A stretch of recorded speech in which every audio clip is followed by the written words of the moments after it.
Abra sua Bíblia no livro de Efésios, capítulo 5, versículo 18. Efésios foi escrito pelo apóstolo Paulo, no livro de Efésios, uma carta à igreja de Éfeso. O apóstolo Paulo, ele tinha uma sabedoria em comum, não só como filósofo, não só como escritor, mas também como apóstolo de Jesus Cristo. Ele tinha um dom diferenciado para o ensino, para a abertura de portas. Ele tinha uma coragem diferenciada e ele tinha uma visão que poucos seres humanos naquela época conseguiam ter. Por quê? Ele foi instruído dentro do judaísmo mais rigoroso. Ele era fariseu de fariseus e ao mesmo tempo ele era cidadão romano e ao mesmo tempo ele foi um perseguidor da igreja e depois vira apóstolo da mesma igreja que ele perseguiu. Ou seja, o apóstolo Paulo, ele literalmente experimentou os dois lados de tudo. Por isso que ele diz: tudo posso naquele que me fortalece. Mas o que precede esse versículo é: tanto sei ser humilhado quanto exaltado, sei passar fome, sei ter em abundância. Tudo posso naquele que me fortalece. Ou seja, eu posso passar qualquer coisa. Eu já experimentei todos os extremos e sei que no final eu vou sobreviver. Porque quem me fortalece não foi a faculdade que eu fiz aos pés de Gamaliel. Quem me fortalece não é um diploma. Quem me fortalece não são as doações que eu recebo. Quem me fortalece é o Senhor. Então o apóstolo Paulo, quando escreve a igreja de Éfeso, principalmente no capítulo 5, ele vai dar muitas instruções importantíssimas para a igreja. E no versículo 18, ele diz o seguinte: não vos embriagueis com vinho, no qual há excessos, mas enchei-vos do Espírito. Primeiro a gente tem que parar para pensar o seguinte: na Bíblia não existe coincidência. Se está escrito é para a gente meditar. Sabe o que é meditar? É imaginar as coisas. Por que o apóstolo Paulo, tão inteligente, tão usado por Deus, tão cheio do Espírito, vai comparar a embriaguez do vinho com ser cheio do Espírito Santo?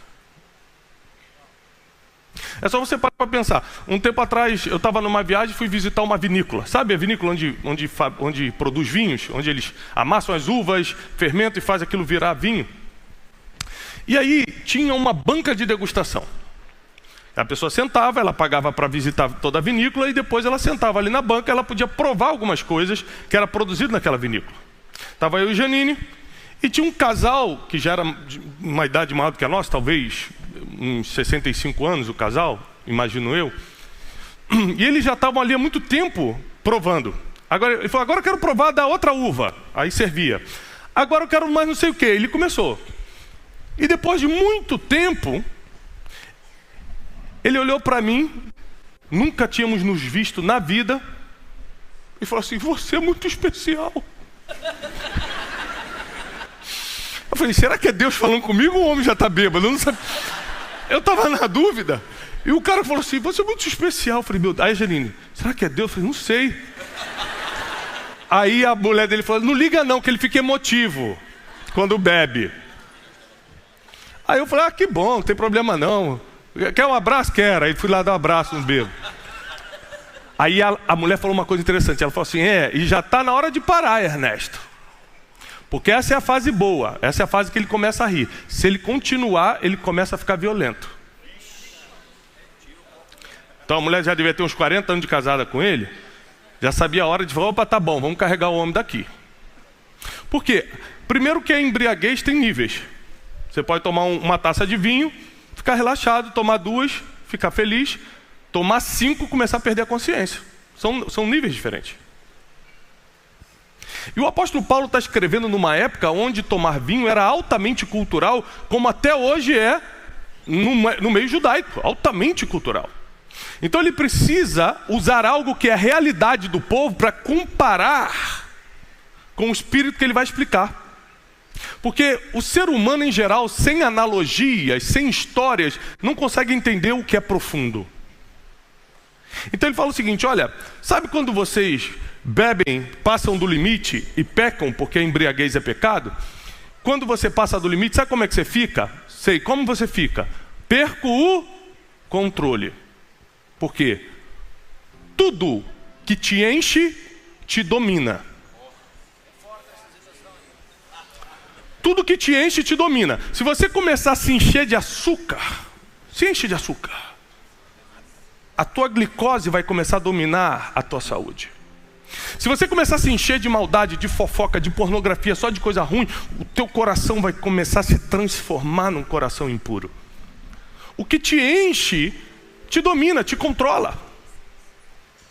Então o apóstolo Paulo foi muito feliz em usar uma analogia em que aquele povo, e hoje no Brasil, muitas famílias não foram destruídas pelo vinho, porque é uma bebida que ainda nem normalizou no Brasil, mas pela cachaça sim. Quem conhece um cachaceiro aqui? Hã? Quem conhece os cachaceiros? Quem já teve um problema desse dentro da família? É problemático ou não é? Quantos filhos viram seus pais espancarem suas mães por causa da cachaça? Muitos. Mas provavelmente aquele pai não queria ter feito o que fez, mas ele não estava no controle. Do que ele se encheu, ele foi controlado. O apóstolo Paulo continua, olha, então, ao invés de vocês buscarem a embriaguez do vinho, e por que o povo naquela época e até hoje busca a embriaguez do álcool? Vamos lá, me dá um motivo. São vários. Estou muito feliz, quero comemorar. Vamos tomar uma? Vamos. Estou triste. Vamos tomar? Vamos. Não estou fazendo nada. Para quem gosta, tudo é motivo, gente. Brasil ganhou, toma. Brasil perdeu, toma também. Empatou, melhor tomar para garantir. É ou não é? Meu Deus. Então, o apóstolo Paulo sabe como funciona o dia a dia, muito inteligente. Então ele fala o seguinte, olha, para que você tenta se encher da bebida? Para ficar feliz? Para esquecer as mágoas? Para esquecer teu sofrimento? A Salomão diz em Provérbios, dê bebida forte ao mendigo, ao miserável, para que ele esqueça da sua miséria. Está escrito na Bíblia. Ou seja, às vezes você vê, esse dia viralizou um vídeo muito bom no Instagram, que é um bêbado olhando para a câmera e falando assim, eu estou aqui para ser sincero com vocês. E estão filmando ele assim, programa de TV filmando ele, e eu quero R$15, não é para alimento, não é. É para bebida, é para cachaça. E eu garanto que é o único dinheiro nesse país que não será desviado por motivo algum. Se você me der para cachaça, vai para cachaça. Ou seja, o homem estava determinado mesmo. Mas a pessoa está na miséria, ela não tem esperança, não está conseguindo colocar comida na mesa dos filhos. A cachaça, não sei quanto quer, mas vamos supor, R$2 a dose. É lógico que ele vai tomar a cachaça para cair, para 8 horas da noite ele dormir, esquecer. Só que no processo até dormir ele já bateu nos outros, já bateu o carro, se ele dirige, ou já fez um problema, já fez um escândalo. Mas a intenção dele é o seguinte, eu preciso sair desse problema, eu preciso desconectar dessa situação, eu não consigo fazer isso sozinho, então eu vou para a embriaguez. Ou seja, ou por felicidade, ou por infelicidade, ou por não estar fazendo nada, ou por companhia, mais companhias, ou por influência de alguém, as pessoas acabam se embriagando. Aí o apóstolo Paulo falou assim, então, pega esse motivo aí, pega o que você busca na embriaguez do vinho e aprende o seguinte, ao invés de usar o vinho para sair da tua tristeza, ou para se alegrar porque você está com uma grande vitória, ou porque não está fazendo nada, se embriague do Espírito Santo. Peraí. Eu sou crente desde criança. E eu nunca entendi bem isso. A ficha, infelizmente, caiu muito tarde para mim. Porque você só consegue entender por que você troca o efeito de uma bebida pelo efeito do Espírito Santo quando você entende quem é o Espírito Santo.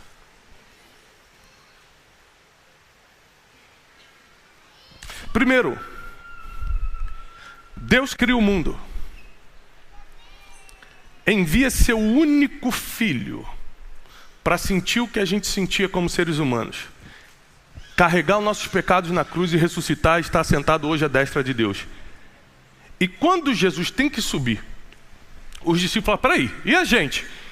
Ele fala o seguinte, não vos deixarei órfãos. Eu vou começar a explicar quem é o Espírito Santo. eu não vou te deixar órfão.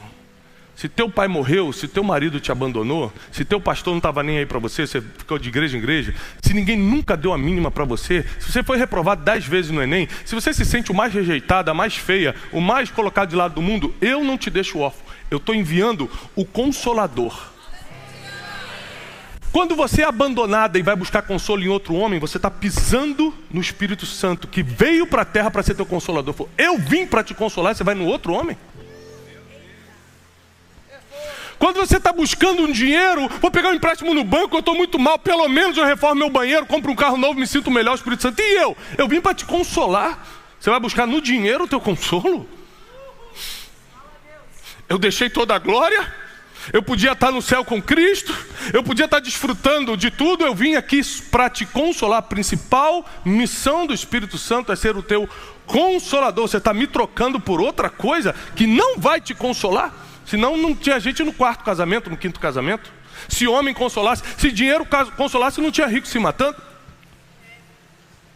A única coisa que consola o ser humano não é Rivotril, não é o antidepressivo. A única coisa que controla o ser humano, a única coisa que coloca o ser humano no eixo, que consola de qualquer situação que você esteja passando, é o Espírito Santo. Por isso o apóstolo falou: não vai para a bebida, vai para o Espírito, porque eu não sei qual é o teu problema, mas Ele vai resolver, Ele vai consolar. Mas tem mais, o Espírito Santo é muito mais do que isso.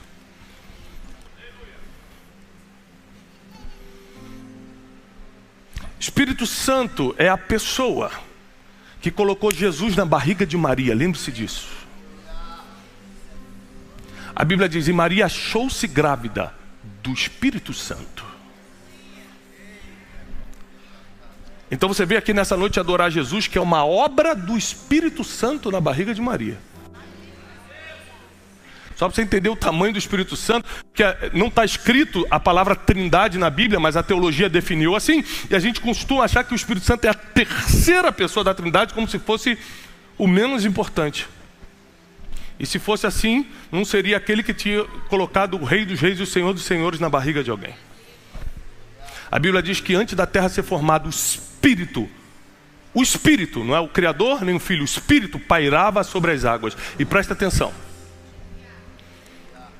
a geração que vai ver o Apocalipse, que vai experimentar o fim, que vai precisar ter toda a força necessária para enfrentar o que está por vir, a nossa geração não está com Cristo pessoalmente e nem com Deus Pai. Ele deixou o Espírito Santo. Tem um motivo para isso.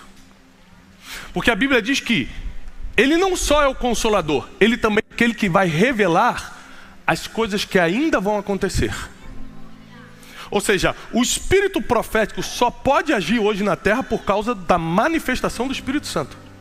Porque Ele é quem revela o que ainda vai acontecer. Mas tem mais. Não é só isso que Ele é, não. A Bíblia diz o seguinte, só para você entender quem é o Espírito Santo.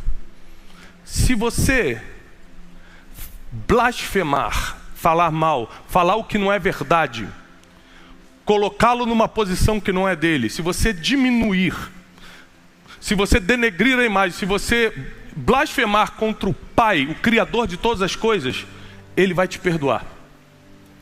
Se você blasfemar, fizer a mesma coisa, pisar em Jesus, o Filho, aquele que deu o seu sangue na cruz por você, Ele também vai te perdoar. Mas se você blasfemar contra o Espírito Santo, a Bíblia diz: é pecado eterno, não tem perdão, nem nessa era e nem na era por vir.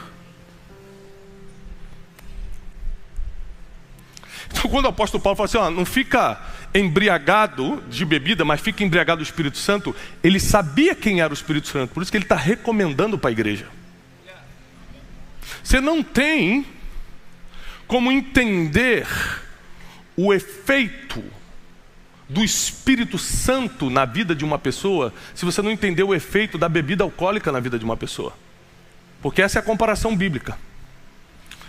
Você que já bebeu ou conhece alguém que bebe, tem gente que bebe e não faz nada e dorme, é ou não é? Já viu gente que bebe e dorme? Tem gente que bebe e fica engraçado, começa a contar piada, fica solto, chama para dançar, vamos dançar. Todo mundo dança com todo mundo. Tem gente que bebe e fica violento, sim ou não? Tem gente que bebe e não acontece nada, o cara fica olhando assim, ó, tranquilo. A mesma bebida determina reações diferentes, porque é o teu corpo que reage. Então o mesmo Espírito Santo faz um rir, faz outro cair, faz outro ficar sentado sem fazer nada, faz outro ler a Bíblia e receber uma palavra. O efeito não é do Espírito, é teu. Do Espírito agindo em você. É de acordo com a tua fé. É de acordo de como você reage às coisas espirituais. Simples assim. É por isso que você olhar para quem está sendo batizado com o Espírito Santo ou debaixo da influência do Espírito Santo e falar, não concordo, é igual briga de bêbado. É briga de bêbado. É o bêbado falando, pô, escandaloso esse bêbado. Só porque você dorme ao invés de gritar, os dois estão debaixo da mesma bebida. As reações são diferentes. Continua ou não? Então nós nunca vamos ser cheios daquilo que não conhecemos. Se a igreja dos últimos dias não estudar profundamente o Espírito Santo, não vai ter vontade de bebê-lo e beber a ponto de se embriagar. Porque tem o seguinte também, gente. Se você tomar uma taça de vinho por dia, você nunca vai ficar bêbado. Quem sabia disso? Sabia? Da mesma forma que se você tiver só um tempinho com o Espírito Santo por dia, também não fica bêbado. Vamos lá. O que acontece? O que te faz entrar num processo de alcoolismo? Eu já cuidei de muitos alcoólatras. Frequência, quantidade e constância. Isso é que faz uma pessoa virar alcoólatra. Frequência, bebe muito. Quantidade, litros e litros. E a constância é todo dia. Da mesma forma, quem é que vai para a academia? Quem treina?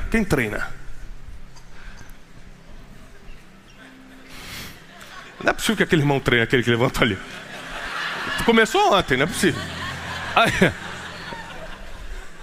Quem aqui treina e já está no shape, tá bonito, tá bonita. Fica de pé aí, varão. Fica aí você. Você mesmo, barbudo. Não tá tanto assim não, mas tá. Meio convencido, se levantou muito rápido. Escuta só, meu irmão. Fala pra mim de verdade. Se você treinasse, na época que você não tinha esse corpo, toda terça-feira, 1 hora por dia, toda terça-feira, hoje você teria esse shape? Só treinasse as terças.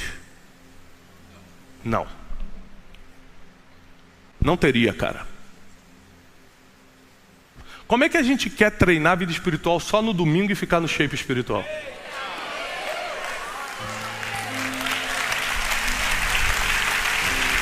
Ou seja, para o corpo, que vale menos do que o espírito, você quer treinar todo dia para ficar no shape. Para o espírito só no domingo? Tem algo errado com a gente. É por isso que a gente nunca fica bêbado do Espírito Santo. Aí vai buscar o consolo na bebida, na prostituição, no palavrão, na pornografia e em tantas outras coisas, para substituir o que só o Espírito Santo dá. Um casamento que é cheio do Espírito Santo vai passar pela mesma crise quem não é, só que não termina. Um homem que é cheio do Espírito Santo passa pela mesma tentação de quem não tem, só que não cai. Não é porque você vai estar embriagado do Espírito Santo que você vai virar um anjo na terra, não. Vai continuar tudo igual, problemas de tudo quanto é tipo. Só que agora, os anjos do Senhor estão acampados ao teu redor. O sangue do Cordeiro está nos umbrais das tuas portas. O Espírito Santo vai funcionar como um GPS, como o Waze, falando, vira à esquerda em 300 metros, você vira.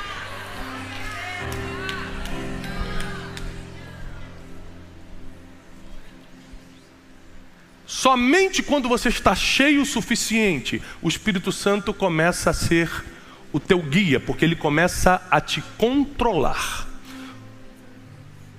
Aquilo que você se enche, te domina, te controla. Se você se enche do Espírito Santo com constância, frequência e quantidade, você consegue ser controlado por ele. Nunca mais você toma uma decisão burra. Nunca mais você escolhe o lado errado. Nunca mais você bota teu dinheiro onde não era para colocar. Nunca mais você é enganado e ludibriado. Nunca mais você coloca as tuas emoções na esperança de outro ser humano. Suas emoções ficam na mão de Deus. Ninguém consegue mais brincar com teus sentimentos, porque agora os teus sentimentos já têm dono e ninguém consegue tirar da mão dele.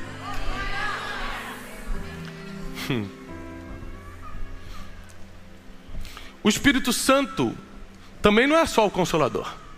A Bíblia diz que Ele nos ensinaria todas as coisas. O próprio Jesus fala o seguinte, ó, eu vou deixar o Consolador, Ele vai ensinar e vai lembrar aquilo que eu já deixei para vocês. A função do Espírito Santo é te ensinar o que você não sabe, além de te consolar, e te lembrar as coisas que Deus já te falou e você esquece. O que eu estou vivendo hoje não é fruto da minha capacidade, é fruto de uma palavra que durante a minha adolescência eu esqueci, e em algum momento o Espírito Santo teve que falar, meu filho, Deus não prometeu? Não dá para sair dessa vida de pecado e se consertar não, porque está na hora de eu te usar? Você não quer se arrepender, não quer começar a caminhar pelo caminho do arrependimento, que é o único lugar que nos leva a Deus, o arrependimento, para eu poder fazer na tua vida o que eu te prometi quando você tinha 8 anos de idade? O Espírito Santo nos lembra as coisas que Deus nos falou e a gente já esqueceu. Quantas coisas Deus te falou e você esqueceu? Tem gente que recebeu uma palavra aqui quando ainda era pequenininho. Pequenininha. Teu pai profetizava, tua mãe falava sobre você. Tua tia, tua avó orava. Alguém. Um dia você foi numa igreja, alguém falou alguma coisa para você. Você pode ter esquecido. O Espírito Santo é responsável de te lembrar. O Espírito Santo,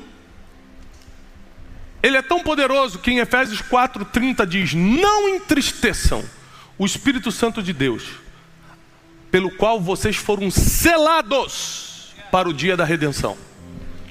Ou seja, quando você troca de consolador, você está entristecendo o Espírito Santo. Quem me consola é o Espírito Santo. Eu já perdi muita coisa na vida. Eu perdi pessoas que eu amava, minha mãe. Eu perdi uma empresa e quebrei num nível de não saber o que é comer no outro dia. Eu já passei por vergonhas muito difíceis, muito duras. E eu posso te falar que quando você está no fundo do poço mesmo, o advogado não resolve, o gerente do banco nem te atende, os amigos desaparecem, mas o Consolador nunca te abandona. E é no meio do teu buraco, no meio da tua situação difícil, Ele ainda te lembra o que Deus te prometeu. Ele é o que fala, pode enxugar a tua lágrima, porque o choro só dura o período de uma noite, mas a alegria, diz o Senhor, vem quando começa a amanhecer.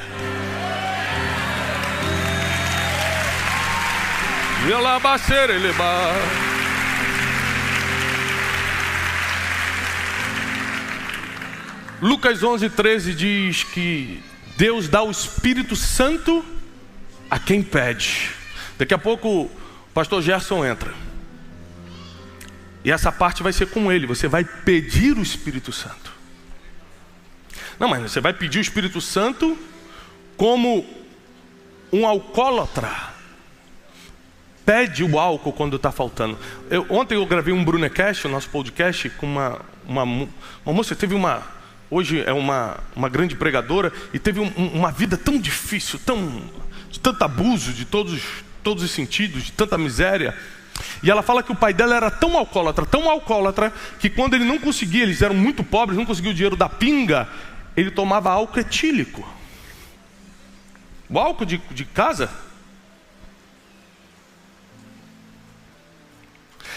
O ser humano consegue ser dependente nesse nível, de se humilhar nesse nível para o álcool, e não se humilha para o Espírito Santo? Não consegue pedir com o mesmo fervor o consolo do Espírito Santo, a ação do Espírito Santo, o batismo com o Espírito Santo, os dons do Espírito Santo? Você prefere depender do que toma a tua mente para o mal, do que aquilo que vai te levar para a eternidade? O que está acontecendo com a nossa geração? Porque o Espírito Santo é a promessa de Jesus para a geração que vai ver o fim. Eu não vos deixarei órfãos. Eu vou mandar quem vai conseguir entender exatamente o que você está passando, o Consolador, o Instrutor, aquele que vai te lembrar de todas as coisas, aquele que vai cuidar de você nos dias mais difíceis. Ele sabe exatamente. Fala assim, mas é que a depressão é muito profunda. Não existe nada que o Espírito Santo não entenda melhor do que você. E a maioria das vezes, você clamar ao Espírito Santo, você não vai precisar nem usar palavras. As tuas lágrimas já comunicam exatamente o que você está precisando. Ele entende até teus pensamentos, quanto mais tuas lágrimas. Quantas vezes em desespero eu dobrei meus joelhos e não sabia o que falar, porque eu não tinha nem o que falar, eu estava sem força, mas meus joelhos dobrados foi tudo que o Espírito Santo precisava saber para agir na minha vida. E nessa noite eu quero te desafiar a clamar pelo Espírito Santo, a pedir pelo Espírito Santo. A nossa vida não vai ser possível nessa terra sem a ação do Espírito Santo. O nosso casamento só fica de pé se o Espírito Santo intervir. A nossa vida financeira só vira bênção e não maldição se o Espírito Santo intervir. Nossos filhos só crescem nesse mundo mal, nesse mundo louco que a gente está vivendo, se o Espírito Santo tocá-los enquanto eles dormem. A Bíblia diz que o Espírito de Deus fala com o espírito do ser humano enquanto ele dorme. De noite, quando eu boto meus filhos para dormir, eu coloco a mão na cabeça deles e falo, Espírito Santo, fala com eles enquanto eles dormem. Tem coisa que eu ensino, entra por aqui, sai por aqui, mas o que o Espírito Santo coloca na mente deles não sai nunca mais. E eu quero orar por você agora. Fica de pé. Pedindo para que o Espírito Santo faça aquilo que só Ele pode fazer.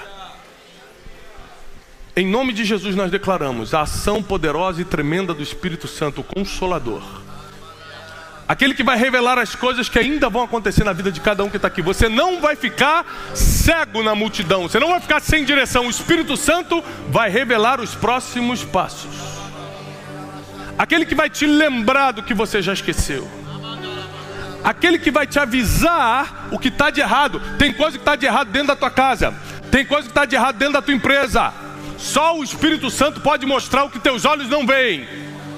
Espírito Santo, nós pedimos agora, abre os olhos daqueles que não conseguem enxergar e faz a tua obra, dá livramento ao teu povo, batiza com teu Espírito, enche-os até transbordar. E quem recebe essa palavra, aplauda ao Senhor, em nome de Jesus.